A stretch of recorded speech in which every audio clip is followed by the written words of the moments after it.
अस्सलाम वालेकुम।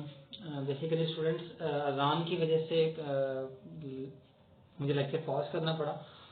आपको ये दूसरी जो इसका पार्ट होगा वो मिल जाएगा। पहला पार्ट जो है वो अज़ान की वजह से मैंने उसको वहाँ तक ही रखा है, 14 मिनट्स का वो होगा, और उसके बाद जितना भी रिमेनिंग लेक्चर है वो आपको यहाँ मिल जाएगा। स्टार्ट करते हैं यहाँ से। हम स्टार्ट कर रहे थे यहाँ पे हम थे। Different ways to discharge a contract by agreement. Basically हम डिस्चार्ज के टॉपिक को पढ़ रहे थे, कैसे कैसे कौन कौन से टाइप्स होती हैं कॉन्ट्रैक्ट डिस्चार्ज होने की, और उसके अंदर हम नोवेशन के ऊपर है कि सबसे पहला आपके it means the replacement of existing contract with a new contract. कि नोवेशन का बेसिकली मतलब क्या होता है? इसका मतलब है कि हम पहले वाले की जगह नया कॉन्ट्रैक्ट ले आते हैं तो पहले वाला ऑटोमेटिकली डिस्चार्ज हो जाएगा। In novation major alteration is must. अगर आपको इसमें नोवेशन के अंदर लाजमी है कि आपका पहले वाला कॉन्ट्रैक्ट की जगह कोई ना कोई ऑल्टरनेटिव आए, वैसे ही कोई कॉन्ट्रैक्ट बन जाए, यहाँ आ जाए। इसके बाद क्या, इन नोवेशन पार्टीज में आल्सो चेंज, या फिर पार्टीज जो है वो चेंज हो जाए। या तो होता है कि पार्टीज वैसी ही रहें, कॉन्ट्रैक्ट खत्म हो जाए, कॉन्ट्रैक्ट डिस्चार्ज हो जाए, नया कॉन्ट्रैक्ट बना लिया जाए, या फिर पार्टीज को चेंज कर लिया जाए और एक नया कॉन्ट्रैक्ट बना लिया जाए पार्टीज को चेंज करके। इसके बाद के innovation new contract discharge the old contract, कि हम बता देते हैं कि पहले वाले कॉन्ट्रैक्ट को खत्म कर रहे हैं और एक न्यू कॉन्ट्रैक्ट बना रहे हैं, उसको हम नोवेशन कहते हैं। इसके बाद उन्होंने एग्जाम्पल कोट किए यहाँ पे। A made a contract to purchase a house.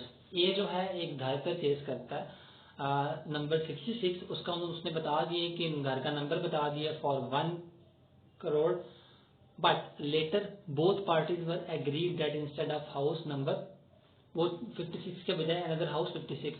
पहले उनके दरमियान एक मुआहदा होता है जो कि एक हाउस नंबर 56 के लिए उसकी अमाउंट डिक्लेयर कर दी है, और उसके बाद कुछ टाइम ड्यूरेशन के बाद वो कहते हैं कि नहीं, घर नंबर 56 नहीं 57 with the purchase for same consideration, कि उसको भी उतनी ही प्राइस में खरीदा जाए। It is a major change, क्योंकि घर की छोटी बात नहीं हो सकता है कि वो जो 56 है उसकी जो है वो डायमेंशन बड़ी हो, वो घर का एरिया ज़्यादा हो, और 57 का एरिया कम हो, या उसको देखना पड़ेगा उसके रूम्स, उसकी जो जिस तरह की भी लोकेशन, जिस तरह की भी उसकी चीज़ें होंगी, अगर वो बिल्कुल सेम है तो हम उसको उस चीज़ के ऊपर कर सकते हैं। लेकिन वो बता रहे हैं कि it's a major change where the subject matter is changed.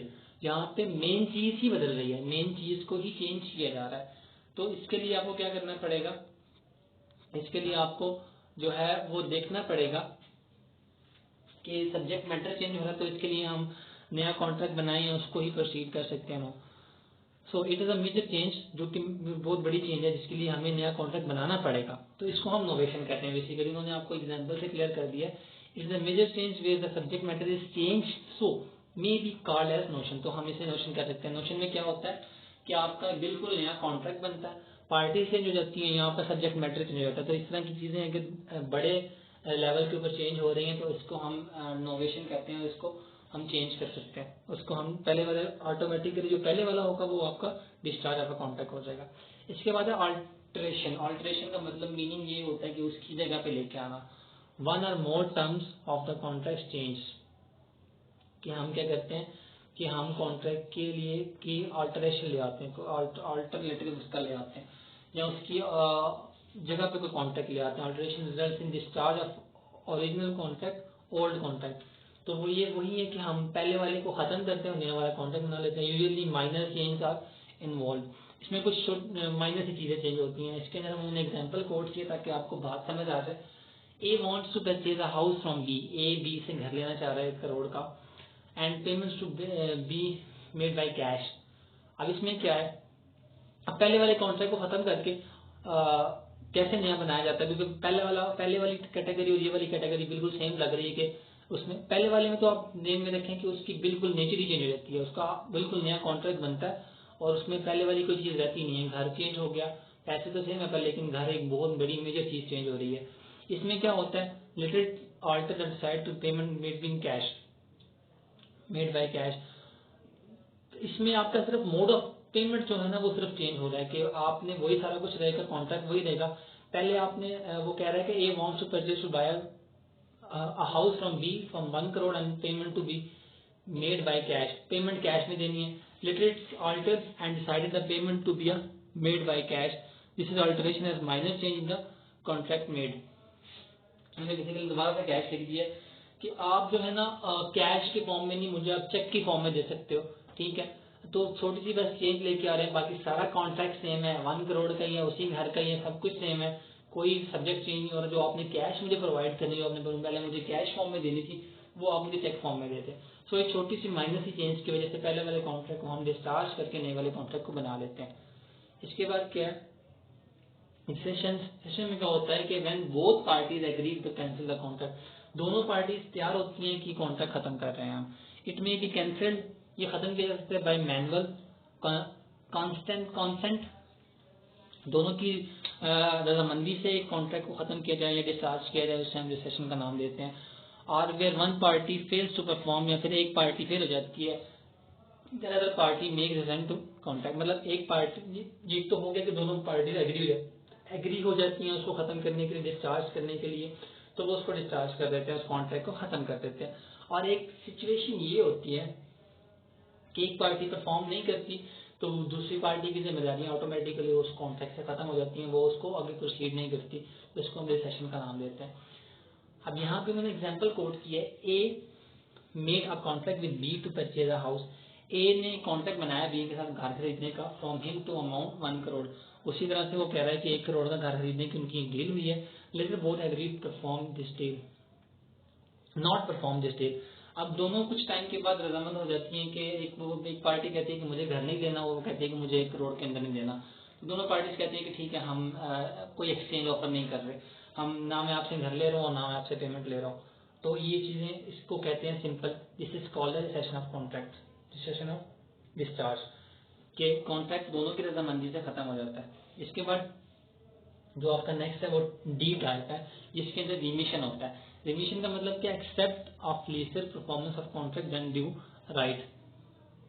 इसमें आपको जो क्लियर होगा वो आपको एग्जांपल से ज़्यादा क्लियर हो जाएगा कि आगा ओस हसलम्स 25,000, उसने उसका 25,000 जो है ना उससे उधार लिया हुआ है।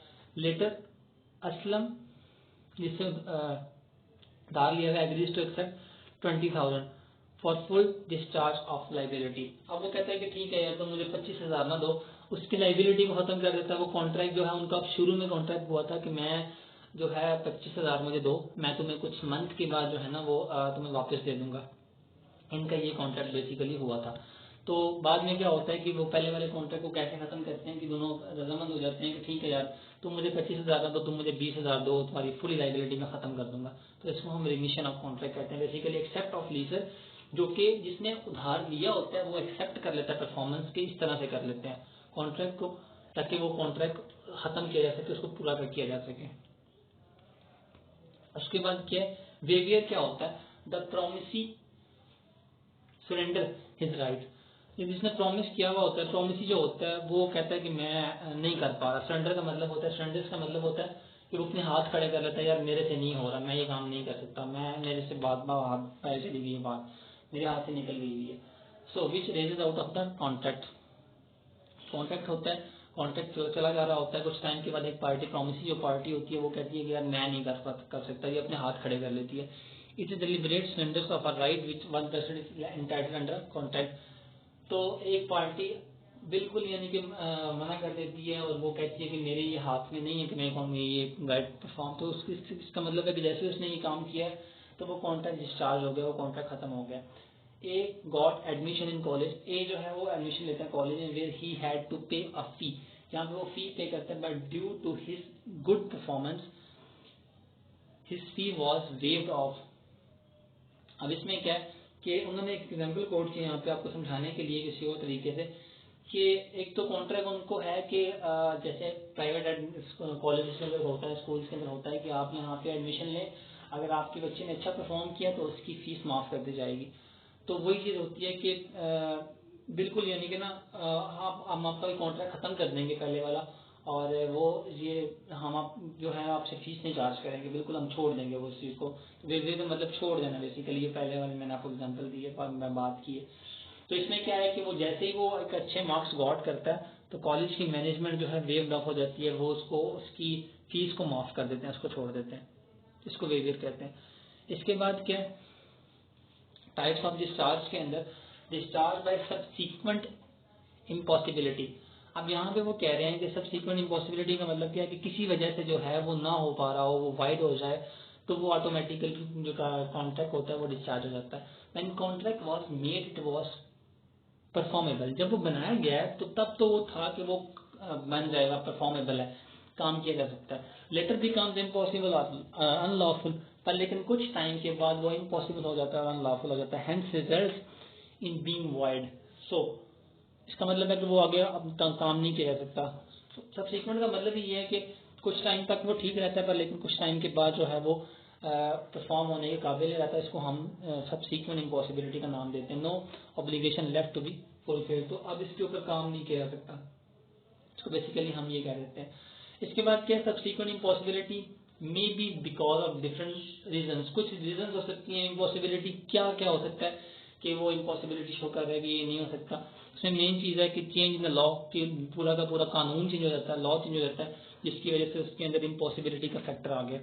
विच impossibility are change the circumstances, कुछ हालात ऐसे पैदा हो जाते हैं कि अब उसको परफॉर्म नहीं किया जा सकता। Which result into physical impossibility, physically कुछ हालात ऐसे पैदा हो गए कि वो जिस नहीं परफॉर्म हो सकता, या फिर पूरा का पूरा लॉ गवर्नमेंट ने चेंज कर दिया, वो लॉ के ऊपर डिपेंड कर रहा है, ऐसा कॉन्ट्रैक्ट है, तो वो जो है सबसीक्वेंट इम्पॉसिबिलिटी के अंदर आएगा, और वो कॉन्ट्रैक्ट जो है डिस्चार्ज बाय सबसीक्वेंट इम्पॉसिबिलिटी की कैटेगरी के अंदर आ जाएगा।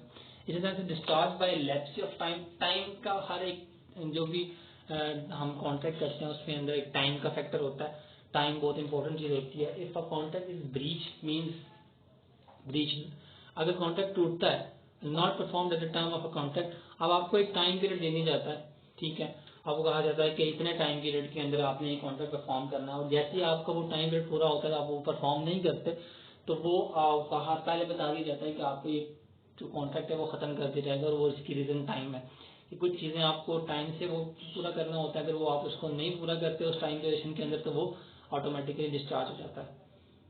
इसके बाद फिफ्थ टाइप है, इसके बाद आपकी जो है फिफ्थ टाइप के बाद सिक्स बेसिकली टाइप्स हैं हमारे पास, और इसके बाद आपकी रेमेडीज स्टार्ट हो जाएंगी कि remedies of breach of a contract क्या होती हैं, जो अगर कोई कॉन्ट्रैक्ट तोड़ता है तो उसके लिए क्या सजाएं होती हैं, इसके लिए क्या उसको रेमेडीज पर पे करनी होती है। फिफ्थ के अंदर अभी बेसिकली हम टाइप्स ही पढ़ रहे हैं। फॉलोइंग वेज द कॉन्ट्रैक्ट में be discharged due to the operation of law. Insolvency, insolvency का मतलब हमें पता है कि मतलब एक जो है कोई भी पार्टी जो है वो इंसॉल्वेंट हो जाए, वो इस काबिल ना हो, वो उसको परफॉर्म कर जाए, इसकी वजह से डिस्चार्ज ऑफ कॉन्ट्रैक्ट हो जाता है। यहाँ पे right and duties transfer to the official appointed by a court called as reviewer. तो इसके अंदर कोर्ट जो है rights and duties transfer to the official appointed, कि आप किसी को अपॉइंट करते हो, गवर्नमेंट कोर्ट जो है उसको रिव्यू रिसीवर, बेसिकली कोर्ट जो है किसी को अपॉइंट करती है आपके राइट्स एंड ड्यूटीज के लिए, जो आपका पहले वाला कॉन्ट्रैक्ट को खत्म हो जाता है, डिस्चार्ज हो जाता है।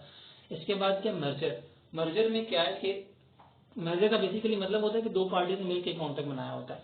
Original contract is merge into a new contract, कि मर्ज का मतलब है कि जो आपका पहले वाला कॉन्ट्रैक्ट है उसको मिला के एक और कॉन्ट्रैक्ट बनाया जाता है, इसको हम मर्जर कहते हैं। इसके बाद है आपका inferior right merge into a superior rights of a same person. अब इसके वो बात कर रहे हैं, इंफीरियर का मतलब होता है जिसकी रिस्पॉन्सिबिलिटीज कम होती है, सुपीरियर का मतलब होता है जिसकी जिम्मेदारी ज्यादा होती है, जिसकी इन्वॉल्वमेंट ज्यादा होती है, तो वो दोनों मिलकर एक कॉन्ट्रैक्ट बना लेते हैं। Therefore inferior rights is becomes to an end, जैसे ही वो उसके खत्म होते हैं, जो इंफीरियर कुछ की जिम्मेदारियां कम है, हो सकता है कि दो बंदों ने कॉन्ट्रैक्ट किया और एक की जिम्मेदारी वो एक मंथ तक की है, जबकि दूसरे की जिम्मेदारी जो है मतलब कि उसकी हो सकता है कि वो 4 मंथ 6 मंथ के लिए होगी। मतलब हमने आपको पेमेंट करनी है, दो बंदों के दरमियान कॉन्ट्रैक्ट होता है, और एक का होता है कि हम आपको 1 लाख पेमेंट करेंगे और आपने ये पूरा जो है ना घर को पेंट करना है, और हमने उसको पेमेंट एडवांस कर दिया 1 लाख, और अब दूसरे की जिम्मेदारी क्या है कि जिम्मेदारी पूरी होगी, दूसरे की जिम्मेदारी क्या है कि वो पूरा मंथ उसको काम करे। और यहाँ पे मैंने एग्जांपल दीजिए कि assistant manager is promoted as a general manager. एक असिस्टेंट मैनेजर जो है वो प्रमोट होकर जनरल मैनेजर बन जाता है। So the contract of being assistant manager has come to an end. तो सिंपल सी चीज है, जो उसका पहले वाला कॉन्ट्रैक्ट है वो खत्म हो जाएगा। अनऑथराइज्ड मटेरियल ऑल्टरेशन, जिसमें आपको अथॉरिटी नहीं होती, a contract is discharge if the material alteration made by one party in the contract without consent of others. एक कॉन्ट्रैक्ट खत्म हो जाता है अगर material of alternation made by the one party, अगर एक पार्टी बिना बताए बाकी पार्टीज को कुछ चेंजेस लेके आती है, मेन चीज ये थी उसके अंदर चेंज करने की कोशिश करती है, तो इसको हम कहते हैं कि अनऑथराइज, के बिना पूछे जो है उसने इसके अंदर अल्टरनेशन की है कॉन्ट्रैक्ट के अंदर, तो ये कॉन्ट्रैक्ट अब खत्म किया जा रहा है, दूसरी पार्टी इसको डिस्चार्ज कर सकती है। इसके बाद हमारी लास्ट टाइप है discharge by breach of contract. When a contract is not performed or not performed as per the contract, जब कॉन्ट्रैक्ट जो है जिस तरह से उन्होंने बनाया होता है उस तरह से परफॉर्म नहीं किया जा रहा होता, it means the contract is breach and discharge. Definitely जब आप दो पार्टीज मुआहदा कर रही हैं और दोनों पार्टीज में से एक पार्टी भी ठीक तरीके से परफॉर्म नहीं कर रही जैसे कि उन्होंने मुआहदा किया था, तो इसे हम कहते हैं वो ब्रीच ऑफ अ कॉन्ट्रैक्ट हो जाएगा या डिस्चार्ज हो जाएगा। Now the contract is discharge and the agreed party can claim damages, तो दूसरी पार्टी उसके ऊपर डैमेजेस का क्लेम कर सकती है, जो मेरा नुकसान होगा वो पूरा करो।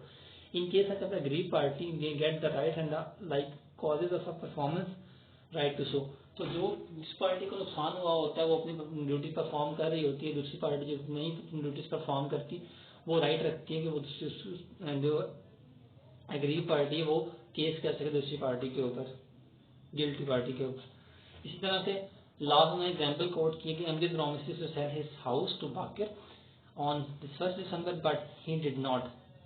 अब अमजद जो है प्रॉमिस करता है बाकिर को कि वो 1 दिसंबर को उसको घर देगा, और वो उसको नहीं देता, तो वो इसकी ब्रीच ऑफ अ कॉन्ट्रैक्ट है, वो इसके ऊपर सू कर सकता है कि उसने मेरे से पैसे ले लिए और उसने मेरे घर सेल नहीं किया। तो इस तरह की कैटेगरीज हो सकती हैं। सो हमें टाइप्स ऑफ डिस्चार्ज जो है हम डिफरेंट हमने देखी हैं। अगर आपको कुछ भी रिवाइज करना है तो मैं इस लेक्चर के एंड में जाके मतलब ब्रीच ऑफ अ कॉन्ट्रैक्ट आगे से हमारा स्टार्ट हो जाएगा नया टॉपिक, क्योंकि हमारा नेक्स्ट लेक्चर होगा, तो मैं उस लेक्चर को खत्म करने के बाद आपको पूरा ही कवर भी दूंगा पूरे चैप्टर से रिलेटेड। होप्स हो कि आपको ये समझ आ गया होगा। अगर कोई क्वेश्चन या क्यूरीज हैं तो वो आप मैसेज करके पूछ सकते हो। ओके स्टूडेंट, अल्लाह हाफिज़।